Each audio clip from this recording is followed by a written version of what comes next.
अस्सलाम वालेकुम नाजरीन, मैं हूं अलवीना और आप देख रहे प्रोग्राम इनसाइड द न्यूज़। नाजरीन, 2019 के अख्ताम पर हमने देखा कि पाकिस्तान पीपल्स पार्टी की जानिब से एमकेएम पाकिस्तान को वजारतों की पेशकश की गई, लेकिन जो रीबटल सामने से आया एमकेएम पाकिस्तान का, उनका ये आया कि हम वजारतों के भूखे नहीं हैं, हम कराची के लिए काम करना चाहते हैं। तो सवाल ये पैदा होता है कि कराची के लिए अगर काम करना चाहते हैं तो बार बार इक़्तिदार में आने के बावजूद आखिर कराची के लिए काम क्यों नहीं हो रहा। और अगर ये सारे सवालात एमकेएम पाकिस्तान के हवाले से रेज होते हैं तो फिर ये भी बहुत एक आम सवाल है कि पाकिस्तान पीपल्स पार्टी और एमकेएम पाकिस्तान जब दोनों एलाई फॉर्म करते भी रहे तब भी कराची के लिए कोई ख़ास प्रोडक्टिव काम नहीं हो पाया। अब जब पाकिस्तान पीपल्स पार्टी की तरफ से ये स्टांस पेश किया गया जिसको रिजेक्ट किया है, रिफ्यूज़ किया गया है एमकेएम पाकिस्तान की जानिब से, अब फिलहाल तक, अब फ्यूचर में क्या होगा ये सिचुएशन हमने देखनी है। और उन्होंने बहुत क्लियरली बताया कि हम कराची के लिए काम करने के लिए इंटरेस्टेड हैं।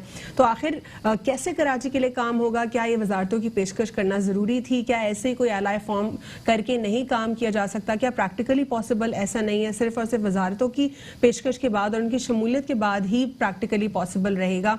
ये बहुत अहम कंसर्न है जो कि अब तक एक रेज होता चला है।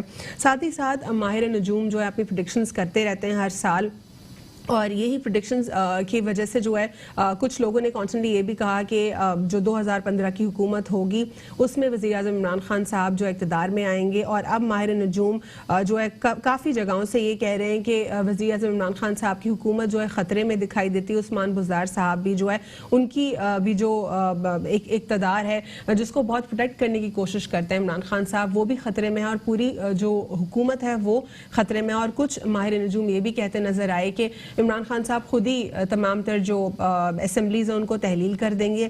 क्या वाकई ऐसा होगा? क्या इमरान खान साहब अब भी क्लियर नहीं हुए? बार बार उन्होंने काबीना में शफलिंग की, रीशफलिंग की, और अब भी जो शफलिंग है वो भी एक्सपेक्टेड है। साथ ही साथ आर्मी एक्ट के हवाले से फाइनली अब जो है काबीना में बात हुई है कि आर्मी एक्ट के अंदर तरामीम होंगी। अब पार्लियामेंट में ये जाना है, पार्लियामेंट में इस पर गुफ्तगू होगी। देखना ये है कि क्या कोई लेजिस्लेशन की तरफ आते हैं या जो आर्मी एक्ट मौजूद है उसके अंदर इटसेल्फ अमेंडमेंट्स होंगी। अब भी ये क्लियर नहीं हुआ, लेकिन फाइनली हुकूमत की जानिब से एक मूव आ गया है सामने के वो उन्होंने ये तरीक़ाकार ऑप्ट करना है जो कि सुप्रीम कोर्ट ने उनको कहा था कि आपने 6 महीने में कानून साजी करनी है। आज के प्रोग्राम में हमारे साथ मौजूद हैं सैयद रियाज हुसैन शाह साहब, माविन खुसूसी वज़ीर आला सिंध हैं, और हमारे साथ मौजूद हैं उबैद शाह साहब, सीनियर जर्नलिस्ट हैं। दोनों को प्रोग्राम में फॉर्मली वेलकम करते हैं। उबैद शाह साहब, आपसे आगाज़ करूँगी, जानना चाहूँगी आपसे, जो प्रेडिक्शंस आती है माहिर नजूम की और हर साल आती है प्रेडिक्शंस, क्या आप फॉलोअप रखते हैं हर साल की? क्या पोलिटिकल प्रेडिक्शंस हो रही हैं उनके ऊपर? शुक्रिया अलवीना। ये प्रेडिक्शंस की जहाँ तक बात है, ये तो एक रूटीन बिजनेस है हमारा। ऐसी लोगों की थोड़ी सी तफरीह तबाह के लिए बातें होती हैं। आप अगर पिछले साल की बातें निकाल के देखेंगे तो आपको हैरत होगी, तो शायद उनमें से कोई एक बात भी पूरी नहीं हुई होगी। इन प्रेडिक्शंस के बिजनेस की तो कोई सीरियस बात नहीं है, लेकिन साल का पहला दिन था और आपने देखा आज पहला दिन शुरुआत हुई काबीना के इजलास से, जो एक हुकूमत के सामने बड़ा नए साल के जब आप आगाज़ होता है तो ज़ाहिर है चैलेंजेस डिस्कस करते हैं। कुछ चैलेंजेस पाकिस्तान की रियासत को हैं, कुछ चैलेंजेस पाकिस्तान की हुकूमत को है, और कुछ चैलेंजेस दाखिली हैं, अंदरूनी, और कुछ चैलेंजेस हमारे बैरूनी और गैर मुल्की हैं। जैसे कोलालमपुर समिट में पाकिस्तान का बड़ा एक फॉल बैक हुआ, पाकिस्तान उसमें वज़ीर आज़म शरीक नहीं हुए, या अब अप्रैल में जा रही है OIC होने, तो ये एक बड़ा चैलेंज है पाकिस्तान में, ये OIC होगी। FATF का एक इशू है, पाकिस्तान की रियासत के सामने एक चैलेंज है बतौर मुल्क। लेकिन इमरान खान साहब के अपने भी चैलेंजेस हैं। एटलीस्ट इस दौर हुकूमत में ग्रे लिस्ट से जो ब्लैक लिस्ट में जाने लगा था पाकिस्तान, उसको एक बार रोक लिया। हाँ बिल्कुल, लेकिन देखें अभी फिर दोबारा 150 सवालात का एक लंबा चौड़ा एक शराइतनामा आ गया है। तो अब ये रियासत पाकिस्तान के सामने अपने चैलेंजेस हैं जो कि गैर मुल्की हैं या बैरूनी चैलेंजेस हैं, और इमरान खान साहब के सामने अपने चैलेंजेस हैं। यानी प्रेडिक्शंस को आप सीरियसली नहीं लेते? प्रेडिक्शंस को मैं सीरियसली नहीं लेता। ये बात ज़रूर काउंट करती है कि देखें इमरान खान, ये जो मौजूदा हुकूमत है, ये बहुत नाजुक किस्म की सिचुएशन में है। बिलावल साहब ने जो ऑफर की MQM को, इस हुकूमत ने, बहुत आसान सी बात है, अगर MQM ही अपने चंद वोट 6 वोट अगर वापस ले लेती है, यानी MQM के बारे में ये बात कही जाती है कि कराची का जो वोट बैंक है उस पर MQM बिला शिरकत गैर बड़े तवील अरसे तक राज करती रही है। लेकिन इस हालिया इंतखाबात में PTI को कराची की नशिस्तें बाकायदा मनसूबे के तहत दिलवाई गई, इसके लिए कोई मेहनत की गई, इसके लिए कोई मैकेनिज्म था। 14 सीटें पीटीआई ने कराची से ले ली, जो कि नॉर्मली पहले कभी वोट बैंक कराची के से इस तरह उनका था नहीं। अब कराची को पीटीआई को आज देखें, असद उमर साहब को उन्होंने भेजा फेडरल गवर्नमेंट ने फौरी तौर पर कि वो कराची के मामला में मुदाखलत करें और इंफ्रास्ट्रक्चर की डेवलपमेंट के हवाले से कोई प्रोग्रेस करें। लेकिन अब तक की कारकर्दगी बड़ी मायूस कुन है। अगर एक कराची आइट के तौर पर मैं देखूं या आप देखें कराची आइट के तौर पर, तो आपको लगेगा कि इमरान खान साहब इस सारे अरसे में एक एक दिन के लिए आए। लेकिन कराची की जो डेवलपमेंट है उसका सवाल क्या पाकिस्तान पीपल्स पार्टी और एमक्यूएम पाकिस्तान से नहीं होना चाहिए? क्या वफाक को इसमें भी लाना या इंटरवीन करवाना जरूरी है? देखिए, सियासी बातें तो अपनी जगह है ना, सियासी पॉइंट स्कोरिंग तो अपनी जगह है। सूबाई वजीर बल्दियात नासिर शाह साहब ने कहा मैं अपनी वजारत पहले छोड़ देता हूँ एमक्यूएम के लिए, और वसीम अख्तर साहब ने कहा जी ये वजारतों के हम भूखे नहीं है। बात वजारतें हों या ना हो, कोई भी पार्टी किसी भी गवर्नमेंट के साथ हो, लोगों को डिलीवर क्या हुआ, लोगों को क्या पीटीआई की गवर्नमेंट में कराची के लोगों ने कोई तब्दीली महसूस की? क्या इस नए साल में वो कोई तब्दीली महसूस करेंगे? क्या वो उम्मीद रखें कि ये नया तब्दीली का मैंडेट कराची के हवाले से पाकिस्तान तहरीक इंसाफ के पास है? क्या एमक्यूएम पाकिस्तान और पीपल्स पार्टी के पास नहीं है? इस जिम्मेदारी से कैसे बरी जिम्मा हो सकती है? देखिए ना, 14 सीटें, एक ओवरवेलमिंग मेजोरिटी उनको यहाँ कराची से मिली है, इतना जबरदस्त किस्म का उनको कराची में वोट बैंक मिला है, तो वो इससे मुंह कैसे मोड़ सकते हैं या इससे लग्जिश कैसे कर सकते हैं? ठीक है, सैयद रियाज हुसैन शाह साहब, प्रेडिक्शंस के हवाले से what's your take? Do you take it seriously या ये एक सिर्फ एक टाइम किल करने के लिए बेहतर चीज है, बंदा सुन सकता है, एंटरटेन हो सकता है? बिस्मिल्लाहिर्रहमानिर्रहीम। देखिए, प्रेडिक्शंस की जहाँ तक बात आती है तो ये पहले हमारे प्राइम मिनिस्टर साहब इमरान खान साहब जो हैं वो भी एक प्रेडिक्शंस पे ही चल रहे हैं। उनके प्रेडिक्शंस मेरे ख्याल से तो घर से ही आना शुरू होती हैं। और दूसरा ये कि यहाँ पे जैसे आपने पहले भी जिक्र किया था कि शुरू में जब कहा था प्रेडिक्शन की थी कि इनकी हुकूमत आनी है, वो भी कहीं हद तक सच ही हुआ था। और अब अगर ये बात हो रही है तो ये सिर्फ प्रेडिक्शन तक नहीं, हकीकत में भी हो रहा है कि जैसे नया साल का पहला दिन शुरू हुआ और उसके हमें गिफ्ट मिला कि पेट्रोल इंक्रीज हो गया, गैस इंक्रीज हो गया, और पेट्रोल की कीमत बढ़ती है तो उसके बाद हमारे जो रोज़मर्रा की चीज़ें बढ़ जाती हैं, जो हमारे किराए बढ़ जाते हैं, ट्रांसपोर्ट, पब्लिक ट्रांसपोर्ट के बढ़ जाते हैं। लोग सफ़र कौन करता है? सिर्फ गरीब आवाम इस पे पिस रही होती है।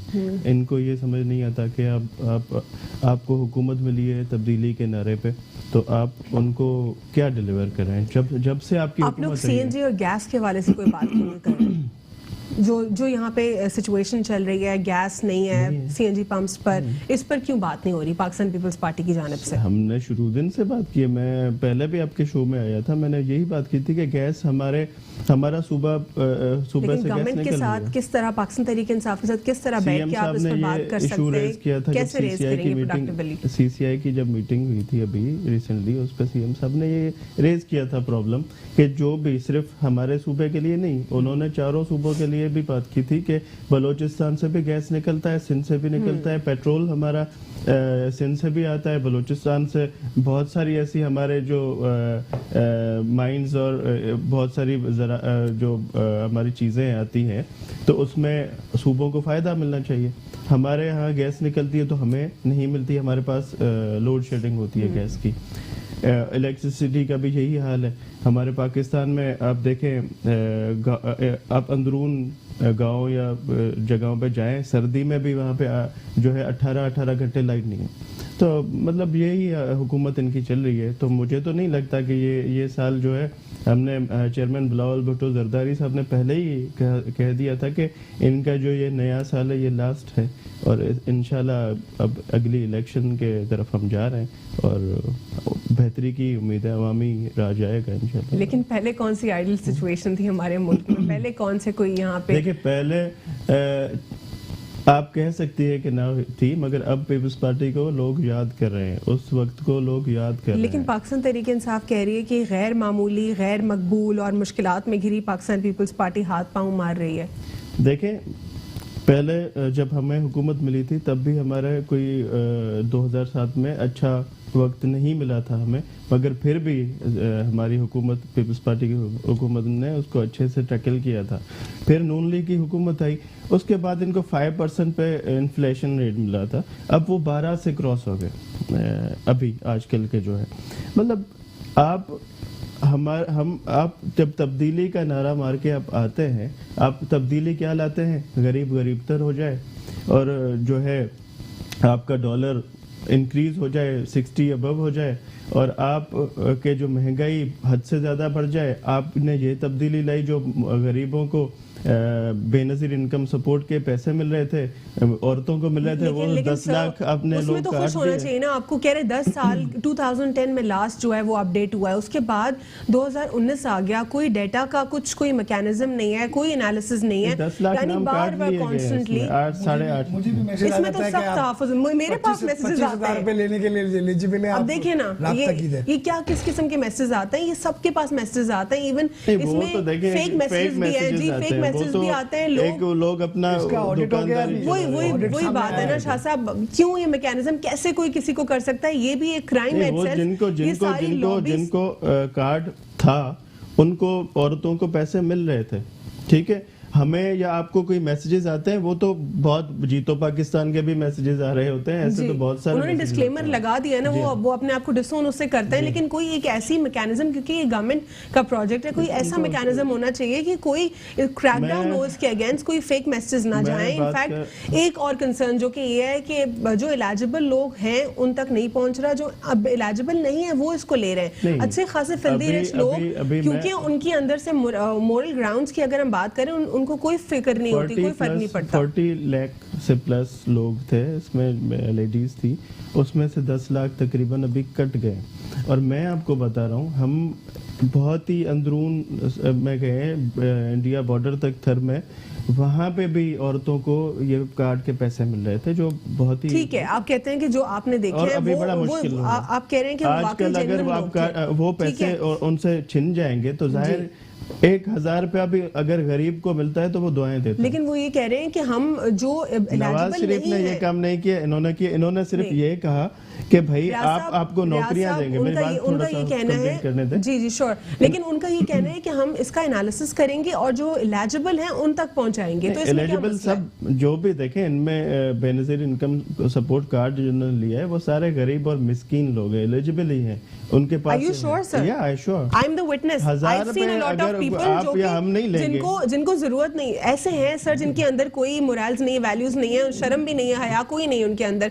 पैसे वाले लोग हैं, अच्छे घर में रहते हैं, गाड़ी होती है उनके पास, लेकिन वो ये 5,000 भी नहीं छोड़ते। I've seen it personally. I'm the witness. देखा है, मैं खुद चला हूँ, इलेक्शंस में, कैंपेन्स में भी चले हैं, हर लिहाज से हर छोटे छोटे गाँव कस्बे पे भी गए, तो वहाँ पे ये लोग अवेल वही करते हैं जो बिल्कुल मिस्कीन तरीन लोग होते हैं, गरीब, ठीक है, वो करें। और दूसरा बात मैं आपको ये बता रहा था कि इन्होंने नारा लगाया था शुरू में कि भाई हम 100 दिन के अंदर अंदर आपको मुल्क जो है पता नहीं क्या प्रैक्टिकल था नारा, कौन सा आप बताएं। 100 दिन वाला नारा प्रैक्टिकल था। आपको 18 महीने हो गए, आपने कुछ नहीं किया, लेकिन आप सिर्फ इल्जाम तराशी पे तुले हुए। तो वो आप पूछे ना इमरान खान साहब से कि 100 दिन पूछा हमने उनसे, लेकिन वो पहले उनका स्टांस डिफरेंट था, अब दोबारा उनसे पूछते भी रहे हैं, वो ये कहते हैं कि हमें अंदाजा नहीं था। नहीं, आप शुरू में इलेक्शन कैंपेन में बात करते हैं, और मुराद सईद साहब ने तो कहा कि भाई इतने करोड़ अरब रुपए पड़े हुए हैं, वो हम दूसरे दिन लेके आएंगे, 100 दिन तो दूसरी। लेकिन टैक्स में तो आप भी मानते होंगे ना, टैक्स का रेवेन्यू देखे कितना जनरेट हुआ है और कितने पैसा रिकवर हुआ है, वो तो अमाउंट हुआ है ना। देखें, हम टैक्स की बात कर रहे हैं, हम कुछ भी बात कर रहे हैं, आप अगर गरीब लोगों को देखेंगे उनको कोई फायदा या रिलीफ नहीं पहुंचा है। इन्होंने बात की थी आपको 150 लाख नौकरियां देंगे, उनको ये पैसे भी काट रहे हैं जो बेनजीर इनकम सपोर्ट के, उसके अलावा आपको पैसे काट रहे हैं, वो कह रहे हैं हम पूरा डाटा निकालेंगे, जो जरूरतमंद होंगे उन तक रखेंगे, आप प्राइवेटाइज करें इदारों को, उनमें से आप लोगों को फारिग करें। आप अपने ही जो इदारे हैं आपके प्राइवेट चैनल्स के, मैं आपकी बात करता हूं कि इनमें भी बहुत सारे लोग हैं जो प्राइवेटाइज के वजह से और इनकी टैक्स के वजह से आपके सैलरीज नहीं मिल रही लोगों को। बहुत सारे लोग चैनल्स के, बहुत आम इदारों के लोगों ने अपने लोग फारिग कर दिए हैं सिर्फ इस वजह से, टैक्स और इनकी जो स्कीम्स अभी आजकल इन्होंने किया उसमें लोगों के पास पैसे नहीं है कि उनको सैलरीज दे सके। तो ये तो, और दूसरा इन्होंने कहा हम आपको इतने घर दे देंगे, 1 करोड़ वो कह रहे हैं उस पे काम चल रहा है, कुछ भी नहीं हुआ अभी तक। उबैद शाह साहब, बेनजीर इनकम सपोर्ट प्रोग्राम के ऊपर आपका क्या स्टांस है? क्या ये डाटा को दोबारा से रिवाइज नहीं हो जाना चाहिए? 2010 में जो कि डाटा बना है उसमें दोबारा रिवाइज होना चाहिए, देखना चाहिए कि क्या वो वाकई एलिजिबल है नहीं है? इसकी तो ऑडिट रिपोर्ट आ गई है और ऑडिट रिपोर्ट तो तिलिस्म में होशरुबा है। उसमें ऐसे लोग भी हैं जो बैरून मुल्क का सफ़र कर चुके हैं साल में कम से कम एक बार। उसमें ऐसे लोग भी हैं जिनका मोबाइल का बिल जो है वो 1000 रुपये महीने से ज़्यादा का है और वो एडवांटेज ले रहे हैं। और वो इश्तिहार आता है ना, वो सबा को हॉस्पिटल में लोड कराने जा रहा हूँ, वो आप देखती हैं, वो एक मजाक है। तो ये बेनजीर इनकम सपोर्ट प्रोग्राम, बहरहाल देखें ना, मैं ये जो फिलॉसफी है ना, पैसा जा रहा है नेशनल एक्सचेकर से तो अच्छा है जरूरतमंद तक पहुंचे ना। जिस तरह थर की बॉर्डर की आप बात करें वो बिल्कुल जेन्युइन है, उनको जरूरत है ऐसे लोगों को पहुंचे, लेकिन जो यही शहर में रह रहे हैं, ये जो पूरी फिलॉसफी है ये गरीब रहते हैं। लेकिन मैं जिनकी बात कर रही हूँ, मैं आपसे ऑफ द रिकॉर्ड बात कर लूंगी ना, मैंने खुद देखा है, आई विटनेस में। लेकिन देखें ये जो पूरी फिलॉसफी है ना, ये इस फिलॉसफी से ही मैं, जो आपको माइक्रो इकोनॉमिक्स के माहिरीन मिलेंगे वो इससे ही एग्री नहीं करते कि ये 40 अरब रुपया, 50 अरब रुपया या 100 अरब रुपया आप ऐसे लोगों में बांटने की कोशिश करें जिनको आप समझ रहे हैं कि उनका कोई जिंदगी पे असर पड़ रहा है या उनका मेयार जिंदगी बेहतर हो रहा है या उनकी कोई जरूरत पूरी हो रही है। ये कुछ भी नहीं कर पा रहा है, लेकिन जैसे इलाके या अंदरूनी सिंध इलाके, इससे बेहतर है पेट्रोल पर 200 अरब रुपए का आप टैक्स ले रहे हैं पेट्रोल पर। पेट्रोल ने बेड़ा गर्क कर दिया इस मुल्क का। आपकी जो 49% टैक्सेशन कर रहे हैं पेट्रोल पे, आप उससे विड्रॉ कर लें, इस 100 अरब रुपए को छोड़ दें, 150 अरब रुपए को छोड़ दें, पूरी इकोनॉमी रिवाइव हो जाएगी, पूरा मुल्क बहाल हो जाएगा। अगर 20 रुपए लीटर पेट्रोल कम हो जाएगा ना, तो हर चीज की कीमत कम हो जाएगी, सब्जियों की और फलों की, ट्रांसपोर्टेशन कॉस्ट पे फर्क पड़ जाएगा, दुनिया की हर चीज पे, बिजली पे फर्क पड़ जाएगा, बिजली के बिलों पे फर्क पड़ जाएगा, गैस पे फर्क पड़ जाएगा, हर चीज पे फर्क पड़ जाएगा। आप पत्नी कहां से अननेसेसरीली टैक्सेशन करके, हाई स्लैब्स करके पैसा इकट्ठा करें और फिर उसमें गड़बड़ घोटाले करके कुछ लोगों तक उनको पहुंचा दें जिससे उनकी जिंदगी पे कोई फर्क पड़ता नहीं है। 3000 रुपए महीने से किसी की जिंदगी को कुछ होता नहीं, या 4000 रुपए से उसको कुछ होता नहीं। ठीक है सईद उबैद शाह साहब, यहीं से कनेक्ट करेंगे और मैं आपसे जानना चाहूंगी कि वफाकी काबीना का हंगामी इजलास हुआ सुप्रीम कोर्ट के ऑर्डर के ऊपर और आर्मी एक्ट में जो है अमेंडमेंट्स की जा रही हैं, उस पर बातचीत हो रही है कि डायरेक्टली जो है आर्मी एक्ट के अंदर अमेंडमेंट्स होंगी ताकि 6 माह के अंदर अंदर कानून साजी हो सके। इस पर बात करेंगे एक छोटे से वक्फे के बाद। Inside news.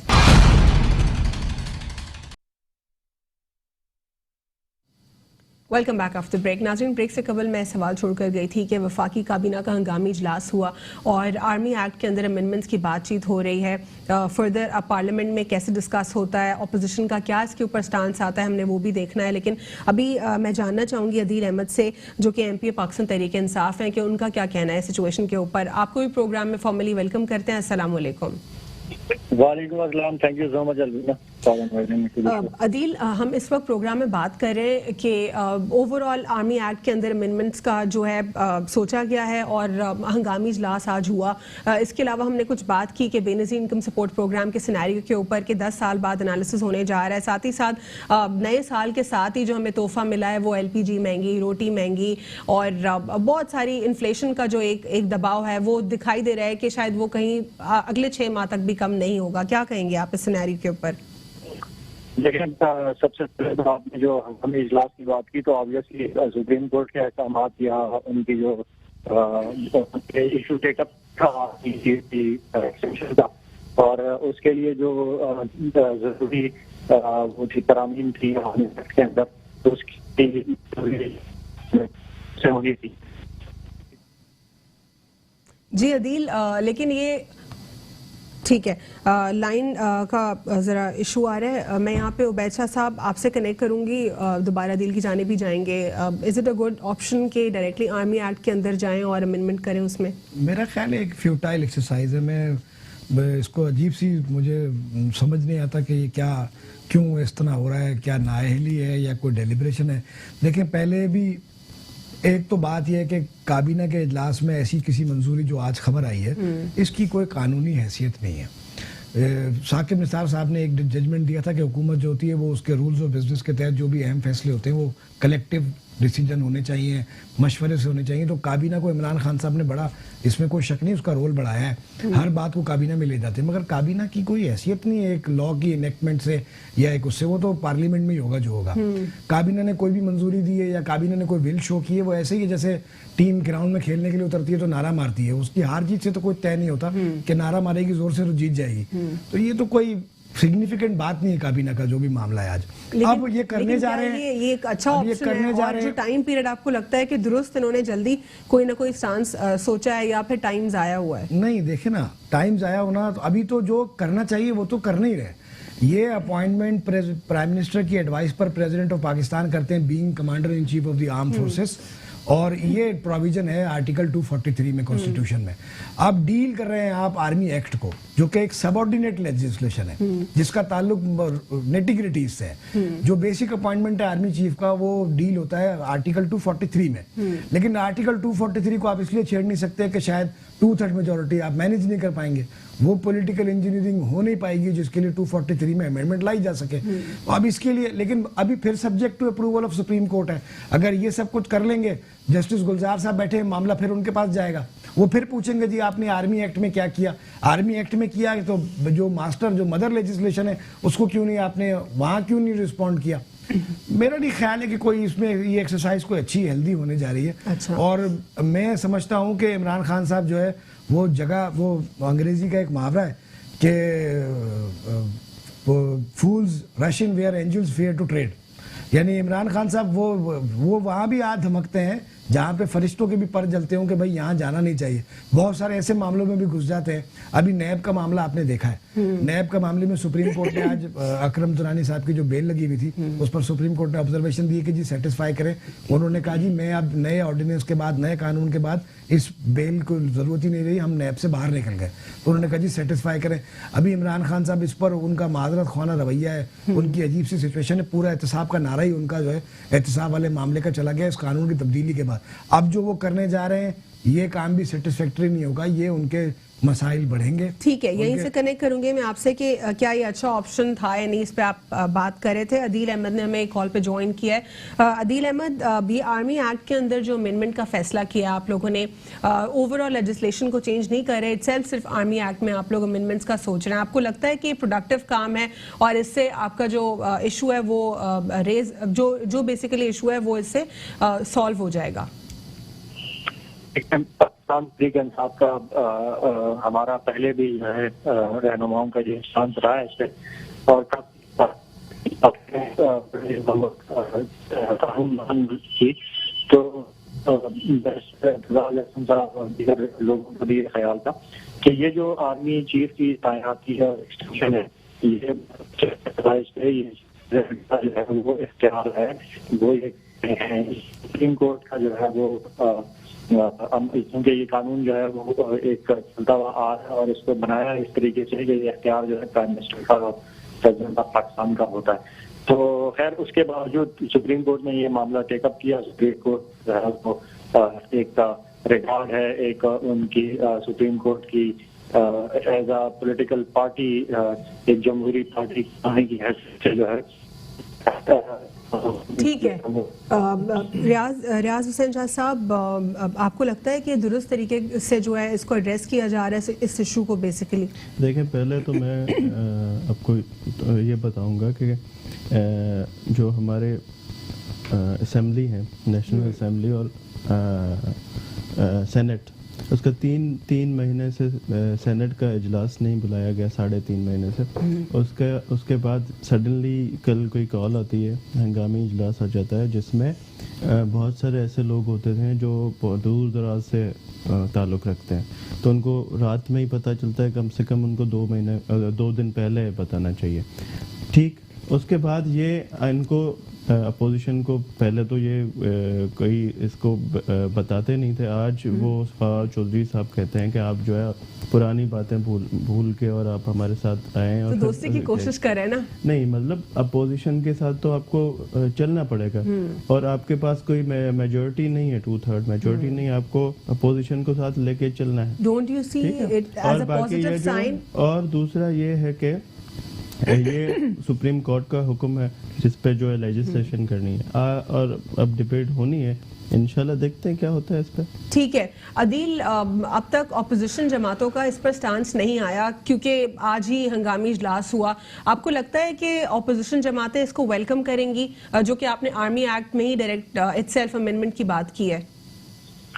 देखिए, ऑपोजिशन जमातों का अब तक जो नेशनल असेंबली में रवैया रहा है इंतहाई जिम्मेदाराना रवैया रहा है, और मैं नहीं कह सकता, हम सिर्फ एक्सपेक्ट कर सकते हैं, we hope for the best कि ऑपोजिशन जो है वो एक कौमी जितने भी इश्यूज हैं उस पर हुकूमत के साथ मिलकर उसको जो है वो उन इश्यूज को रिजॉल्व करें।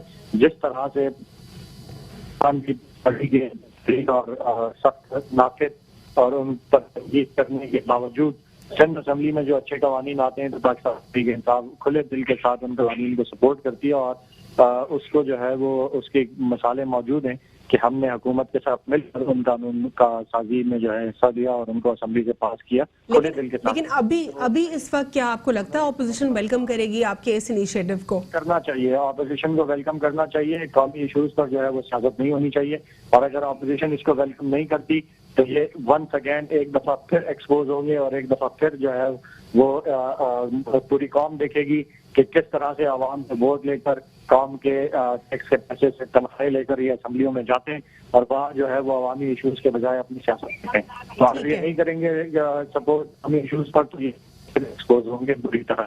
2020 में आप अपनी हुकूमत को कैसे देखते हैं? 2019 काफ़ी चैलेंजेस आपको फेस करने पड़े और अवाम खुश नहीं हुई क्योंकि बहुत सारे मुश्किल फैसले आपको करने पड़े। क्या 2020 में कोई अच्छा आपकी तरफ से कोई अच्छा स्टांस पेश होगा इस हुकूमत के हवाले से?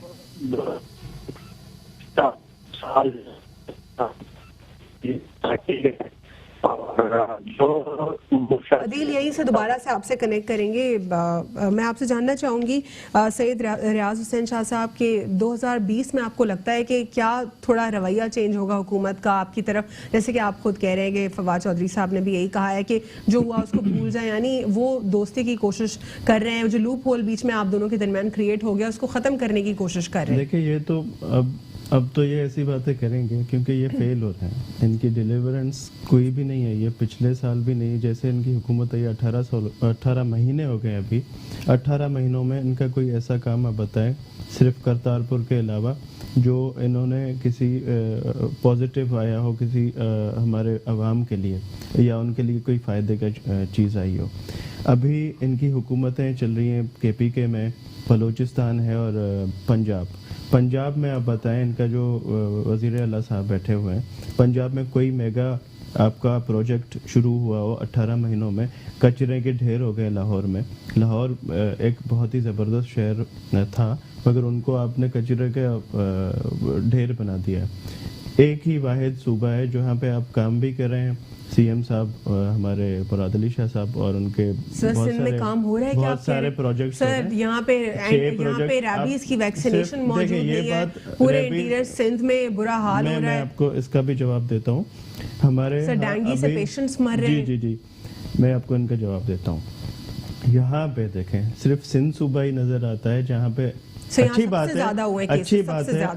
है आपके तवज्जुह से हमें पता चलता है, और हम खुद भी ये देख रहे होते हैं। हमारी हेल्थ मिनिस्टर बड़ी एक्टिव है इन चीज़ों में, वो इन पे बहुत सी प्रोग्राम्स भी देख रहे हैं। CM साहब खुद भी वक्तन जो है मीटिंग्स भी कर रहे होते हैं इस पे, और हम अच्छे लेवल पे इस पे अभी पहुंच भी गए हैं और इन पे कंट्रोल भी हुआ है।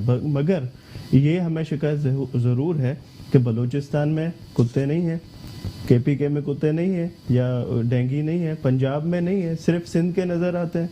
तो ये हमारी शिकायत आपसे है, ज़रूर प्रॉब्लम्स हैं क्योंकि कुत्तों के ज़हर इश्यूज आए, केसेस आए, मगर और सूबों में भी डेफिनेटली है, लेकिन कराची में और पूरे मुकम्मल सिंध में, सिर्फ कराची में नहीं, बहुत ज़्यादा खबरें इसकी सामने आई। शिकारपुर में, खैरपुर में, ओवरऑल सिंध में हमने देखा। साथ ही साथ ऑपरेशन हुआ था, लेकिन उनका मारने का लेकिन ये मगर भी उसमें गलत हुआ था NGOs ना। बीच में आ जाते हैं कि भाई वो आप इसमें भी ये भी गलत हुआ था, जहर आके देना शुरू कर दिया वो। लेकिन देखो ना, इटसेल्फ तरीका होता है कि उन्हीं कुत्तों को वैक्सीनेट कर देते हैं आप, वो भी तरीका होता है, एक प्रॉपर तरीका होता है। ये इनके ये सीजन आता है तो उसमें कुत्ते इंक्रीज हो जाते हैं, बढ़ते हैं, उनके बच्चे होते हैं, तो उसमें मैं अपनी पर्सनल राय हुकूमत के अलावा। लेकिन सर देखिए, ये भी तो क्रूएल्टी टुवर्ड्स एनिमल्स है ना, इसका भी तो फिर कानून है ना। देखिए हम कुत्तों को मार रहे हैं, ये हमारे पास हल है, पर वैक्सीन हमारे पास नहीं है, पर हम कुत्तों को वैक्सीनेट नहीं कर सकते। कल भी आपके शो में ये बात हुई थी कि ये देखें, रेगुलेटरी अथॉरिटी होती है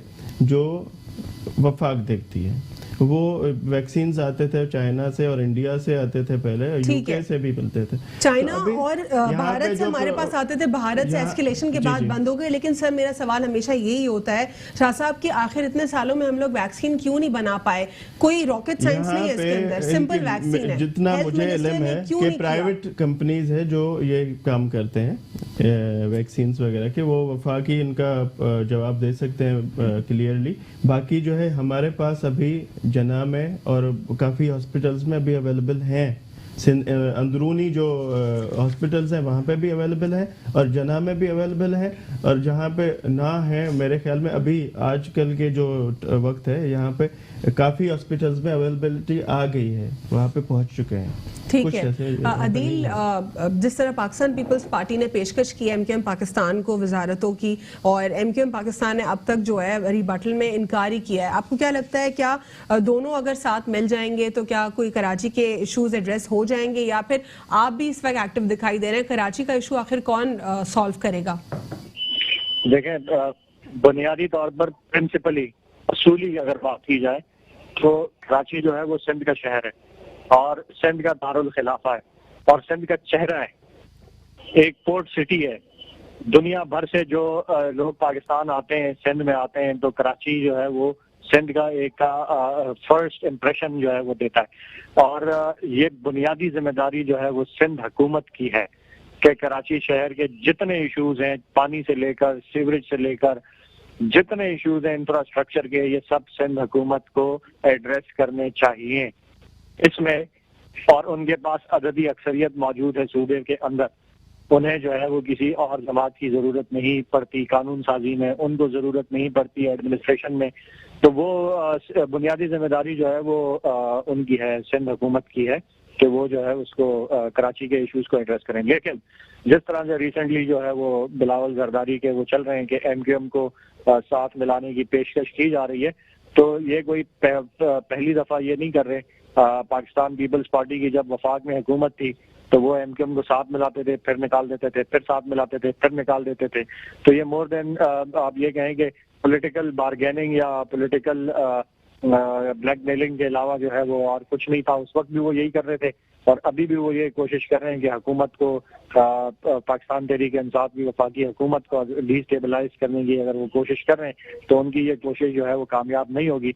पहले भी ये कर चुके हैं। 5 साल हमारी केपी में गवर्नमेंट थी पीपल्स पार्टी, वहाँ भी ऑपोजिशन के साथ मिलकर जो है वो इस तरह के हथकंडे इस्तेमाल करती रही मगर कामयाब नहीं हुई। और अब भी वफाकी हुकूमत के खिलाफ अगर ये एमक्यूएम को कुछ पेश करते हैं, मेरी है कि हम पाकिस्तान पीपल्स पार्टी की ठीक है, यही से कनेक्ट करूंगी आपसे उबैद शाह साहब।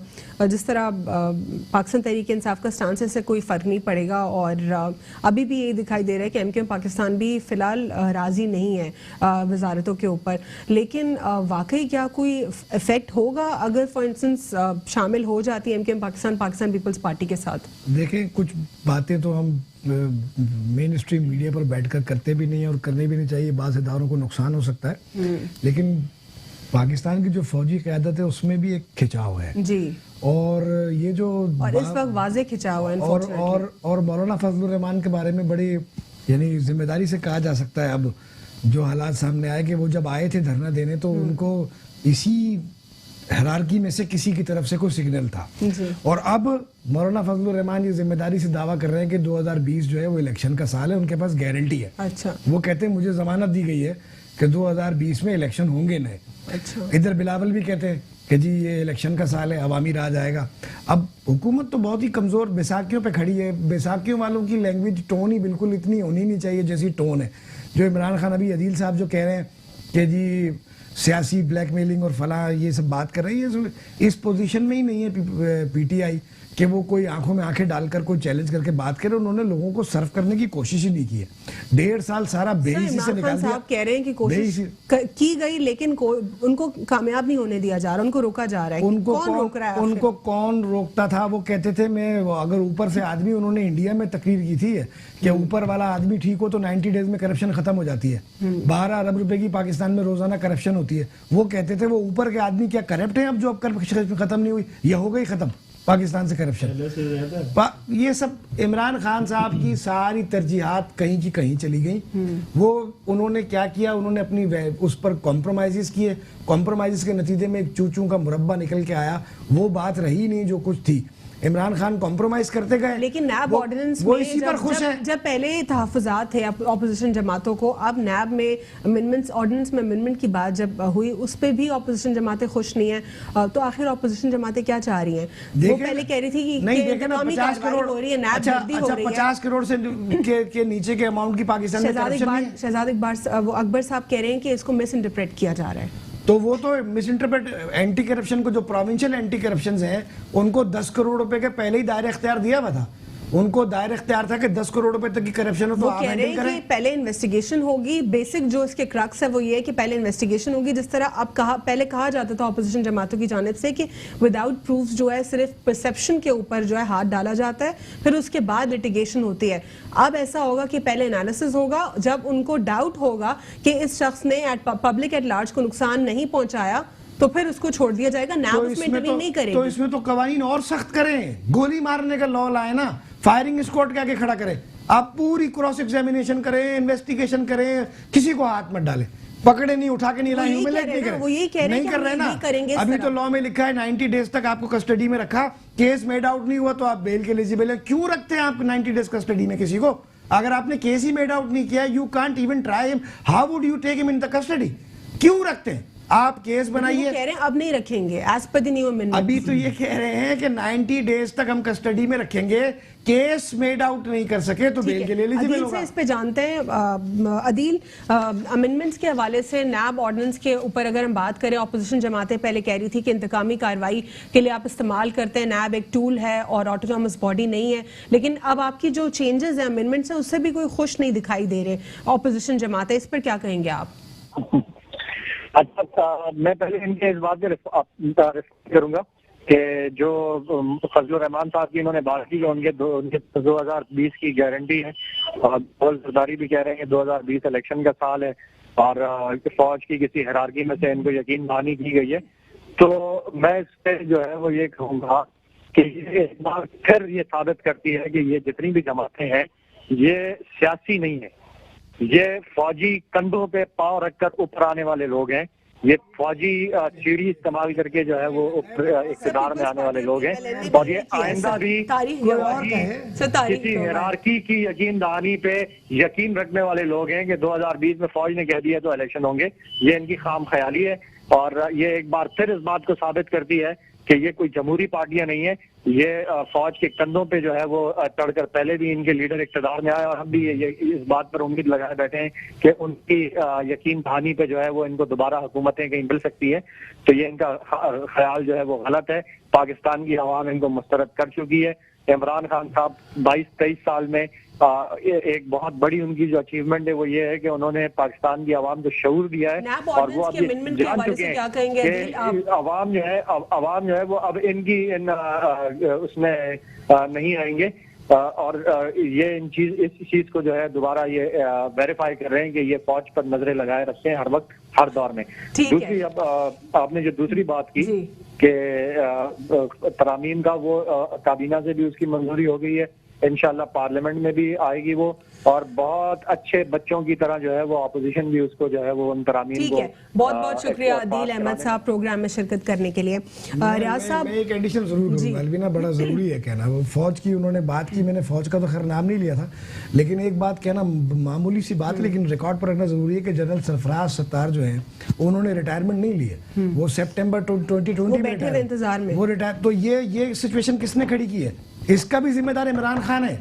इसका जिम्मेदार भी इमरान वो खान तो वही आपने थोड़ी देर पहले बोला ना, हम कुछ बातें ऑनर नहीं कर सकते, वो तो अंदर के मामलात है ना वो अपने। दूसरे वो तो उसी इंस्टीट्यूशन के मामलात मैं यही कहना चाहूँ। रियाज साहब, जिस तरह आप कह रहे हैं, आप देख रहे हैं कि आदिल अहमद साहब कह रहे हैं कि अमेंडमेंट्स जो है अप्रूव हो जाएगी और अपोजिशन भी जो है इसको एक्सेप्ट कर लेगी, लेकिन अपोजिशन जमातों के हवाले से पाकिस्तान तहरीक इंसाफ का ये भी कहना है कि आप लोग दिल में बहुत खुश हो रहे हैं, लड्डू फूट रहे हैं आपके लिए, क्योंकि आप खुद रिलीफ देख रहे हैं कि भाई रिलीफ मिल रहा है, और ऊपर से आप लोग प्रोटेस्ट कर रहे हैं। देखिए ये इनका मुझे पता है कि आगे चल के ये फिर भी इनको यू टर्न नहीं लेना है, और दूसरा ये कि ये जब इनके अपनों पे बात आती है तो ये जो है ऑर्डिनेंस पास करा देते हैं। हमारे पास असेंबली है, नेशनल सेनेट है, आप उसके थ्रू बिल्स लाएं, मगर और यहाँ पे ऑर्डिनेंस आते रहें। और दूसरी बात यह है कि हम अपनी बात करें तो हमारे लीडर्स पे आपने जब नैब गर्दी की थी तब आपको याद नहीं आ रहा था, अब आपके जो ऊपर दोस्तों के जो आपके प्यारे हैं उनके ऊपर हाथ पड़ना है